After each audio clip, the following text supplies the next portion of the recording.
Bien, el tema del día de hoy son el reino fungi o los hongos mayormente conocidos, ¿no?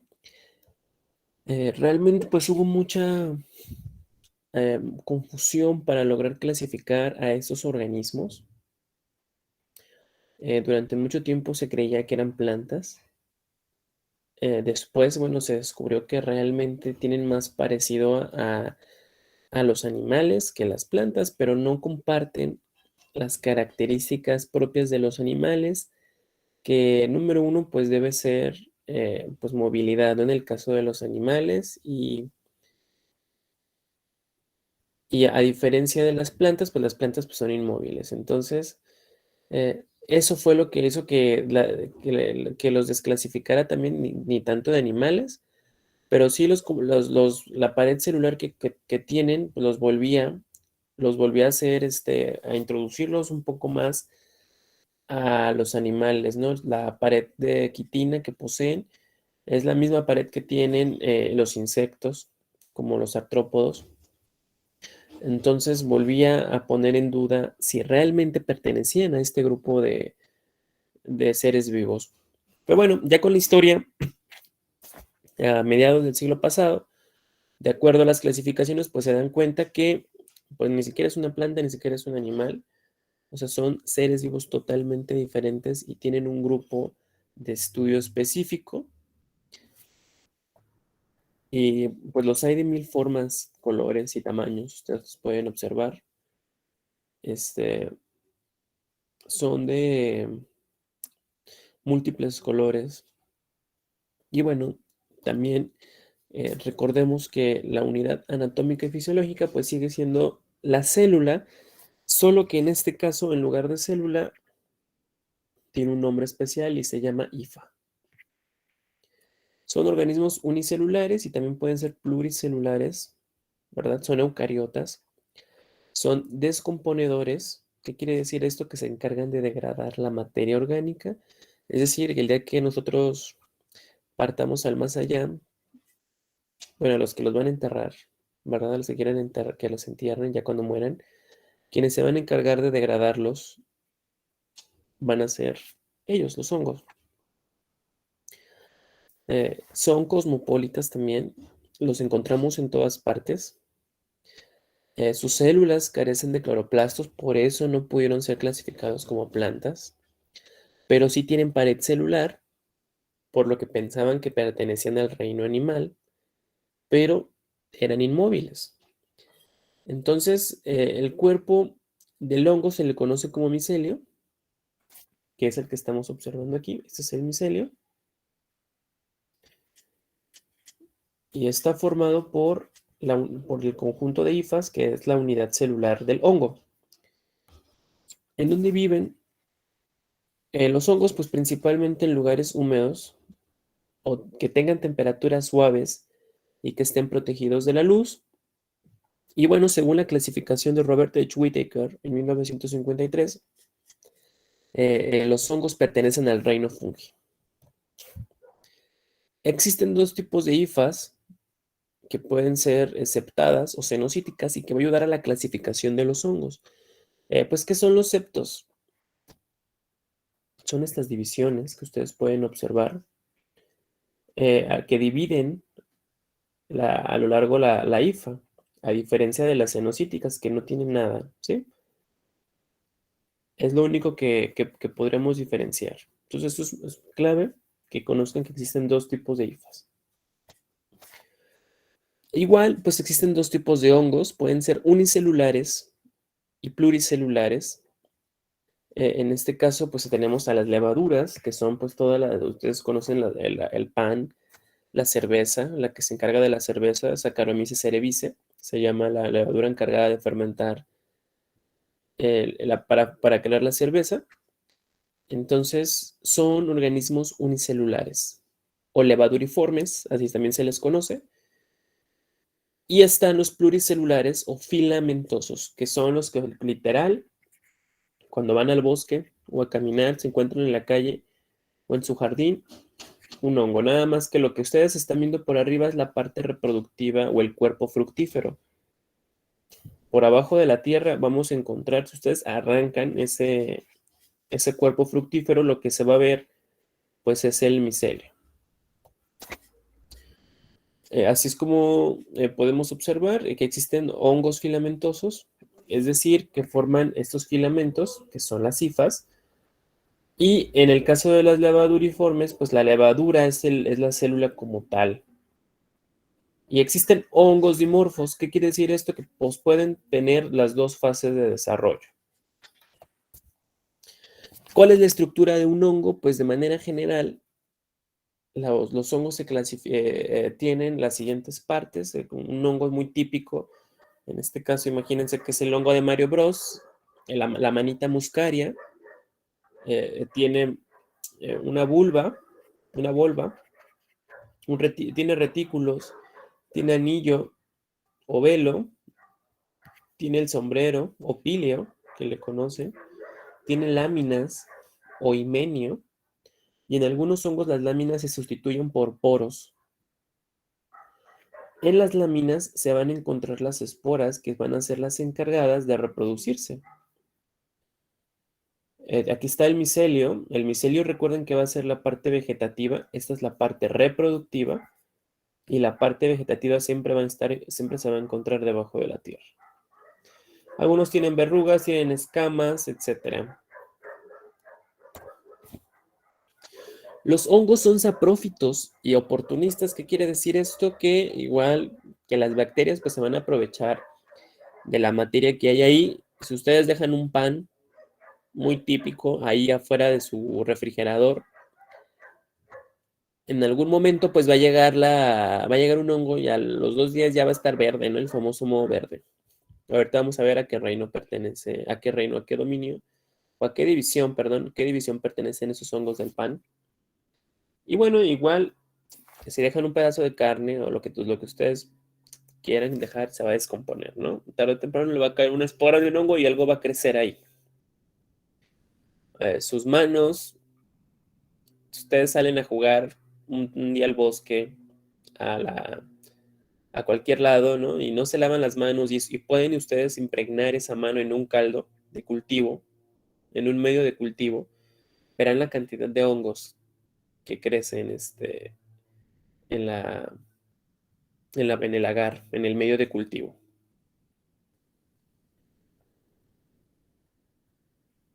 Entonces, al ser saprófitos y oportunistas, juegan un papel importante en la cadena alimentaria. Gracias a ellos, pues se puede degradar, ¿no? Degradan hasta la ropa, todo, donde no hay hongos. Ustedes han visto que los lugares que llueve mucho, pues tienen que estar moviendo la ropa porque si no, les cae el moho y se comen todo. Sí, hay hongos para todos, hongos que se comen la madera, hongos que degradan los textiles, etcétera. Y bueno, están los hongos que forman setas, que son los típicos champiñones, ¿no? Los que podemos ver, que son los pluricelulares, los mohos, que son los filamentosos, que tenemos el caso del moho del pan, y las levaduriformes, que son los hongos unicelulares. ¿Cuál es la función de nutrición que tienen los hongos? Pues la número uno es heterótrofa, por eso no se pudo tampoco clasificar en el grupo de las plantas, a pesar de que pensaban que eran plantas. Los hongos tienen una nutrición heterótrofa, ¿qué quiere decir esto? Que obtienen sus alimentos del exterior. Son saprófitos o descomponedores, ¿qué quiere decir esto? Que se alimentan de organismos muertos. Son los responsables de la formación del humus del suelo, por lo cual tienen un papel muy importante especialmente en la calidad del suelo. Son simbióticos, ¿qué quiere decir esto? Que tienen la capacidad de asociarse con otros seres vivos sin causarles daño. Y van a poder formar dos grandes grupos de asociaciones que son muy importantes.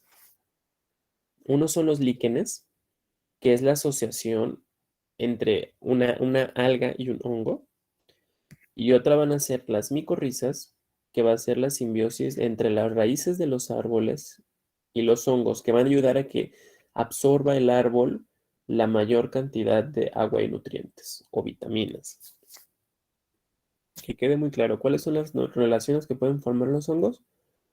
líquenes, alga, hongo, micorriza, plantas y hongos. Pero también pueden ser parásitos. Sí pueden ser parásitos, viven a costa de otros organismos. Tenemos aquí en el caso de Cordyceps, que es el hongo que parasita las hormigas zombies, y causan enfermedades. También en el caso de los humanos. Causan enfermedades en los humanos, pues ustedes ya saben, en el caso del pie de atleta, en lugares húmedos, en el caso de las infecciones vaginales, algunas, en el caso también de las personas que se dedican a talar árboles, la leña, hubo un tiempo en que las personas pues se llevaban a la espalda las leñas y pues se pasaban a cortar su espalda y de repente empezaban a desarrollar tumoraciones, pero pues eran tumoraciones precisamente desarrolladas por hongos que venían ahí en la madera.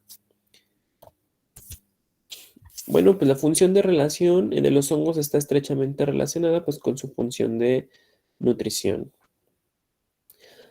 Para la reproducción, eh, prácticamente se reproducen por los dos tipos de esporas, pueden ser sexuales o pueden ser asexuales. Y para esto, pues ustedes saben que cuando es algo sexual, pues se necesita la fecundación, ¿no?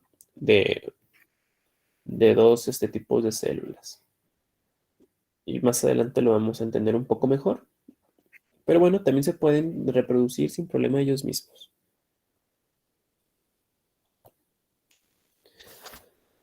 En la parte vegetativa no tiene clorofila, está compuesta por filamentos que se extienden de los hongos multicelulares y son llamados hifas.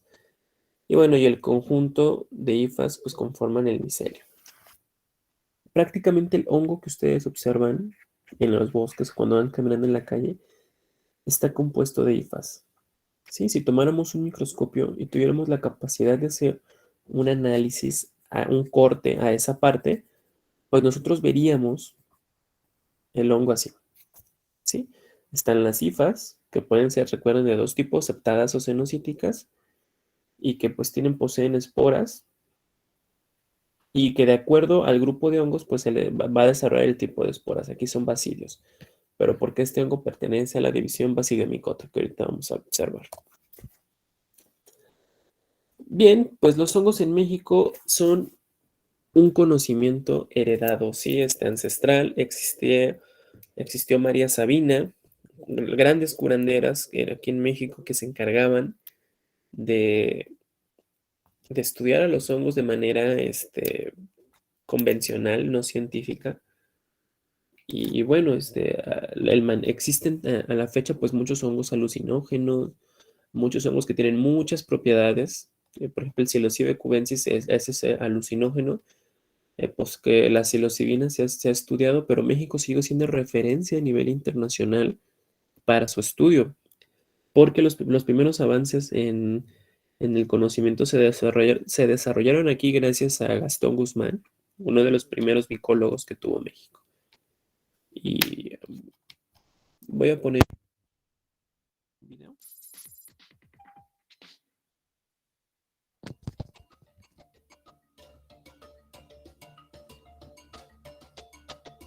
Parecen inofensivos, hasta amigables. Su imagen es recordada como la casita de los legendarios pitufos, aunque la mayoría de ellos funge como un gran alimento que llega a sustituir a la carne y a la leche, o curar a algunas enfermedades. También hay los que llegan a ser mortales o hasta te hacen alucinar. ¿Qué mejor que este periodo de lluvias que incluye el llamado mes de agosto para que ningún curioso aventurero deje pasar y conocer el alucinante mundo de los hongos? Los de temporada son en la temporada de lluvias, que es de junio hasta mediados de septiembre, en la zona centro del país, que es la zona más o menos que comprende Michoacán, Hidalgo, Jalisco, todo hacia abajo. Las personas de las comunidades rurales lo hacen porque tienen los que sí lo siguen haciendo, que es el problema que se va perdiendo, ese conocimiento, pues obviamente se lo enseñan sus padres, ¿no? Pues igual vienen como generación, ya los abuelos les enseñan o así, ya. Ya es ya ellos nos enseñan a nosotros. Sin duda es un conocimiento que se transmite de generación en generación. Y esta familia, originaria de San Joaquín del Monte, experta en recolección de hongos silvestres, sabe muy bien en dónde hacerlo. Fue precisamente a 1 hora por terracería del municipio de Angangueo, pueblo mágico en la Sierra Madre Occidental de Michoacán. De hecho, en el monte hay muchos, pero son pocos los que conocemos. No se encuentran en un solo lugar, sino que uno se va caminando, tiene que caminar y caminar. De hecho, nosotros nos fuimos así, le dimos vuelta y salimos hasta por acá abajo en la carretera para juntar estos hongos.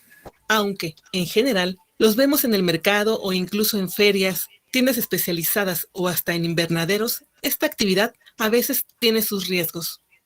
No me gusta ir al monte porque me encuentran víboras. Estos se llaman orejas. Orejas. Estos se llaman tejamanileros.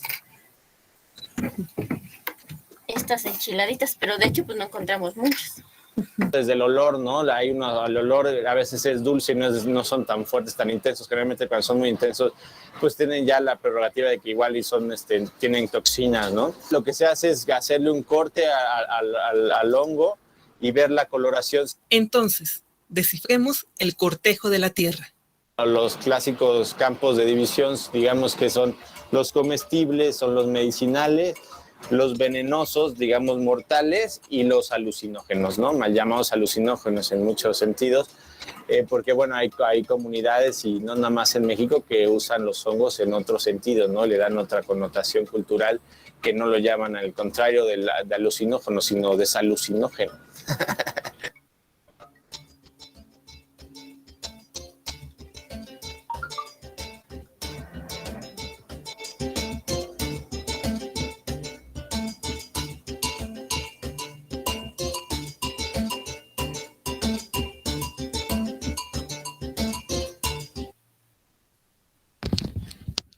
Bien, entonces, entendido esto, vemos que pues, los hongos tienen una gran importancia en México. Existen actualmente muchos estados que hacen recorridos micoturísticos, por ejemplo en Oaxaca, en Jalisco, en Tequila, el volcán de Tequila, el Nevado de Colima, hacen estos recorridos micoturísticos. Y pues además en la gastronomía, pues los hongos son muy ricos, ¿sí? Algunos, no todos. Muchos me preguntan cómo puedo yo identificar un hongo venenoso de uno no venenoso. Ustedes pueden probar el hongo. No les estoy diciendo que se coman el hongo completo, únicamente con que agarren un pedacito del hongo y lo pongan en la punta de su lengua. Y si el hongo empieza a picar bastante, demasiado, y sienten así o les da náuseas, ese hongo es tóxico. Claramente les está diciendo que no lo coman. Estos son los 4 grandes grupos o divisiones en los que se clasifican los hongos. Son cigomicetos, ascomicetos, basidiomicetos y deuteromicetos. Ahorita pues vamos a ver cada grupo de manera general para que los conozcan, ¿no? Tenemos a los cigomicetos. En la mayoría pues es saprobio y en algunos casos pues vive también como parásito.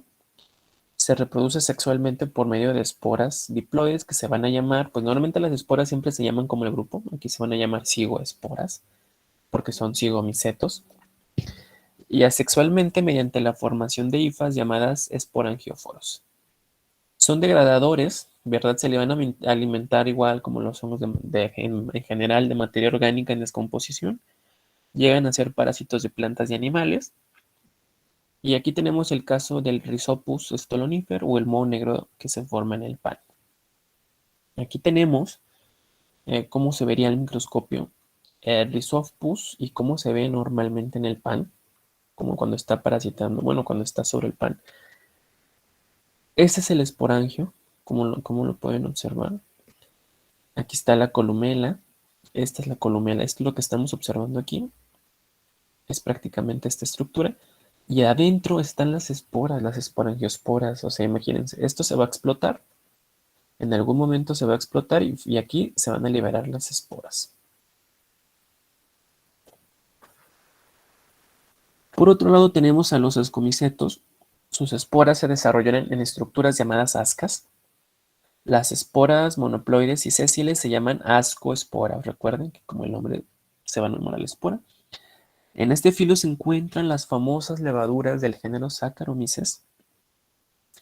que se utilizan pues en la industria cervecera, vinícola y también en el pan. También se utilizan en la industria farmacéutica y en la medicina. No tenemos el caso de la efedrina, se usa pues en el caso para el asma y las alergias. En el caso del el hongo Claviceps purpurea, pues causa la enfermedad llamada ergotismo. Este hongo daña el cultivo del centeno y enferma al ganado que la consume. La ergotamina en dosis se utiliza pues para el tratamiento de la migraña. No todos los hongos son malos, les digo, pues han obtenido muchos beneficios también de ellos. Y bueno, pues ejemplos tenemos al Claviceps purpurea, a Saccharomyces cerevisiae, a Morchella esculenta y a Neurospora. Y aquí los tenemos. Esta es la levadura que prácticamente va en la cerveza. Aquí está el Morchella. Los Morchellas pues son comestibles. Y aquí está el hongo Claviceps purpurea que infecta el centeno. En este caso también aquí tenemos las trufas, tuber, o sea, es el nombre genérico de este tipo de planta, perdón, de hongos, no son plantas de hongos. En este caso específicamente las trufas porque son muy caras, son muy valiosas a nivel internacional. En Europa su costo pues es muy elevado. Y bueno, ya es una cultura totalmente diferente en España en el consumo de hongos, ¿no? Hasta incluso han entrenado animales, perritos o cerditos, para poder buscar estas trufas porque estas se encuentran, nacen estas debajo de la tierra. Entonces han entrenado a perritos o a marranitos, les digo, que para que hagan estas búsquedas. Y bueno, se venden muy, muy, muy caras en los mercados. Eso es lo que les comentaba hace rato de las asociaciones que forman los hongos. Si ustedes cortaran un estrato del suelo y pudieran observar cómo se encuentran las raíces, los micelios y las raíces se encuentran unidas, formando una relación simbiótica que se va a llamar micorriza.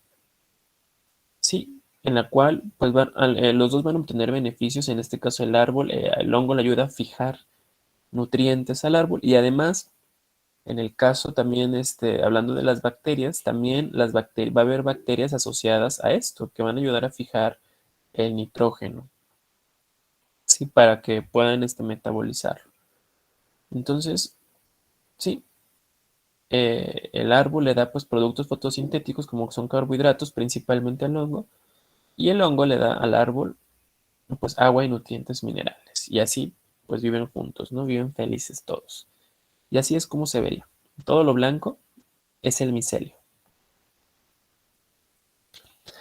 También en este grande grupo de hongos encontramos a las dermatofitosis o tiñas. Aquí está Microsporum, Epidermophyton, Trichophyton. Aquí vamos a poder ver, son los hongos que causan las tiñas, el pie de atleta, etcétera. Aquí está Trichophyton, que pues es el famoso hongo que causa el pie de atleta. Normalmente, pues por lógica, son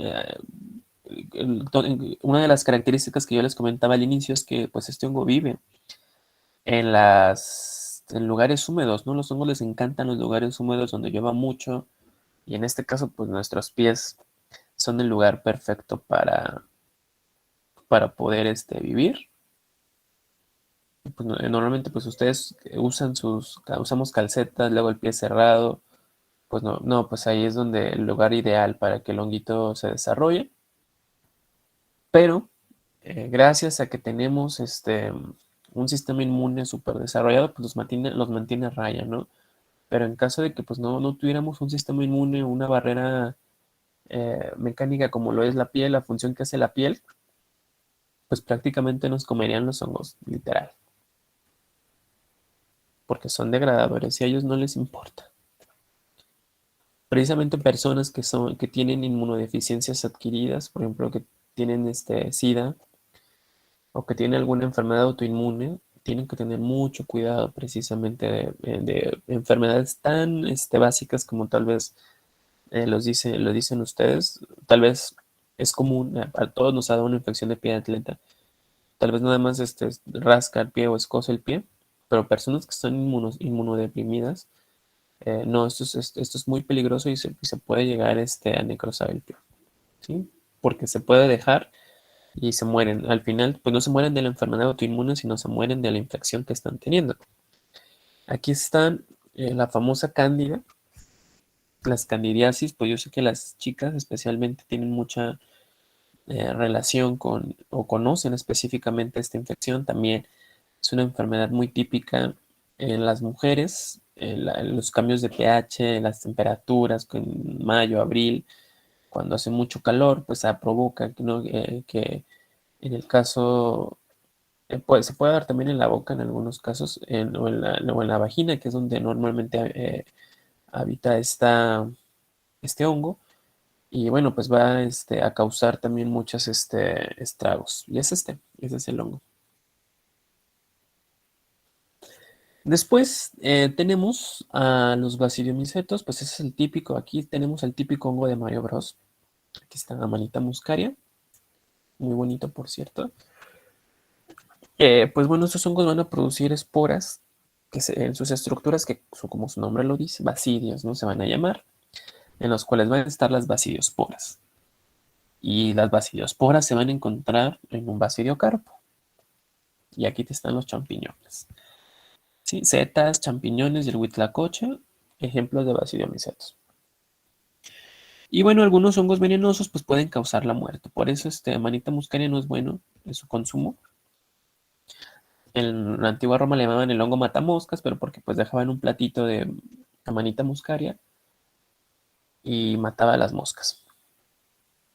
Entonces, mucho ojo, mucho cuidado con Amanita muscaria. Si lo ven ahí en los bosques, déjenlo ahí mejor. Es alucinógeno y pues precisamente también y muy tóxico, y por eso pues en Mario Bros le causaba esa capacidad de crecer. Y aquí, bueno, también tenemos a todos los hongos alucinógenos. Es la estructura típica de un hongo. Recuerden que es la parte reproductiva. La parte reproductiva, recuerden que tiene dos partes. Es el cuerpo fructífero, que es el que estamos observando, o parte reproductiva. Y abajo, recuerden que está el micelio vegetativo o parte vegetativa. Si hiciéramos un corte del sombrero o del limeño, nosotros pudiéramos observar que aquí están las láminas. Vean, y si tomáramos un pedacito de ahí, podremos observar que están formados por basidiosporas, y aquí están, más bien están los basidios y aquí están las basidiosporas colgando. Cuando hace viento, pues obviamente estas se desprenden, y como el polen se va a ir a otros hongos a poder fecundar. Aquí está otro ejemplo. Tenemos las laminillas, que está el basidio, y ahí están las esporas que están cayendo por gravedad. Y bueno, también hay diferentes formas. Aquí está en el caso del Pleurotus striatus, que se come también. Es muy rico este hongo. Si tienen la oportunidad de probarlo, hagan caldos de hongos, pozole de hongos, tamales de hongos con ese. Es muy rico Pleurotus striatus. Se cultiva en México a nivel nacional. En Toluca, en el Estado de México, se vende por costales, ¿no? Y además pues crece de la materia orgánica. Entonces todos podríamos tener un cultivo de hongos. Tenemos a Phalous xwenitsini. A ver, según yo sí es Weinitzi. Y Nonotus tamaricis, que son los hongos gelófagos. Es decir, que se alimentan de la madera. Muy típicos, cuando ustedes van caminando, ven ahí incrustado en el tronco de un árbol ese tipo de hongos. Y pues son parásitos de los árboles. Entonces aquí no parasitan, a todos parasitan. Y bueno, aquí tenemos el caso de Psilocybe cubensis, el famoso hongo alucinógeno. Este es un hongo que crece en sustratos como el estiércol de vaca. Precisamente, pues María Sabina, la curandera, pues curaba a las personas con este hongo. Pero pues lo que hacían es que después pues descubrieron que tenía una sustancia química que se llama psilocibina, que se encarga de producir ciertas reacciones, ¿no? En nuestro cerebro, estimular nuestro cerebro de otra manera. Y pues ha sido muy buscado, le llamaban el niño, los santitos, ¿no? El niño santo. Y bueno, en Oaxaca, pues uno de los propósitos que hacen los turistas que vienen a nivel internacional y que vienen a México y van directamente a Oaxaca es buscar este hongo. Aquí está María Sabina Magdalena García, una curandera y chamana mazateca en Oaxaca que tenía pues mucho conocimiento acerca de este hongo. Pues la leyenda dice que incluso a uno de los Beatles fue a verla, el de los lentitos, no me acuerdo cómo se llama, pero que sí, que era muy aclamada por diferentes artistas internacionales. Él es Gastón Guzmán Huerta, él es el padre también de la micología, del estudio de la micología en México. Eh, Muy famoso también a nivel internacional porque precisamente se encargó por mucho tiempo al estudio de los hongos alucinógenos. Gran referencia internacional obligada a Gastón Guzmán. Bueno, voy a poner el siguiente video.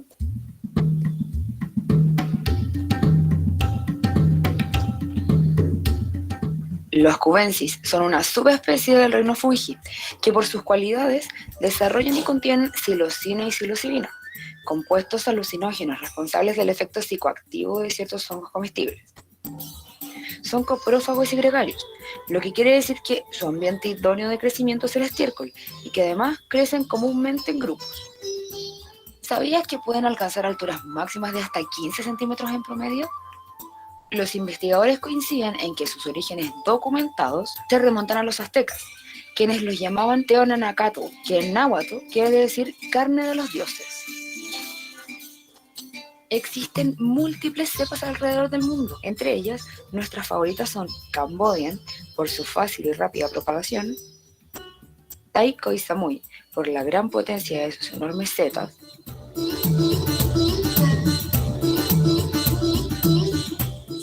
o Sudáfrica, por la gran capacidad productora de su oscuro sombrero.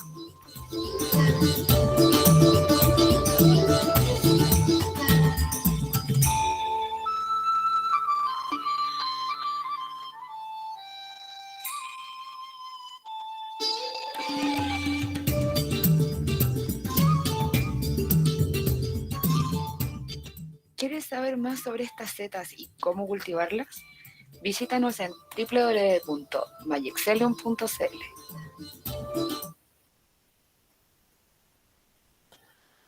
Bien. Por otro lado, también tenemos a los deuteromicetos, que son conocidos como hongos imperfectos. No tienen reproducción sexual alguna, sino que se reproducen por conidios. Su cambio, más bien su estudio, pues ha cambiado el rumbo de la medicina, especialmente durante la Segunda Guerra Mundial y Primera Guerra Mundial. Salvó muchas vidas el estudio de este campo. ¿Por qué? Porque aquí tenemos el primer antibiótico que existió, que se llama penicillium, o más bien la penicilina. ¿Sí? O sea, ¿qué quiere decir esto? Que es un hongo que come bacterias, literal. También aquí tenemos la parte gastronómica, tenemos al Penicillium camemberti, que se usa para quesos suaves, y el Roqueforti, ¿no? El queso azul. Aquí está el famoso Roqueforti. Si ustedes cortan un trazo de ese queso y lo observan al microscopio, pues verían esto, prácticamente. Es muy rico en la industria culinaria, entonces hay que probarlo. Aquí también es los quesos suaves. Aquí está el Penicillium camemberti que le da esa textura. Y bueno, sería todo. Terminamos con este grupo de hongos.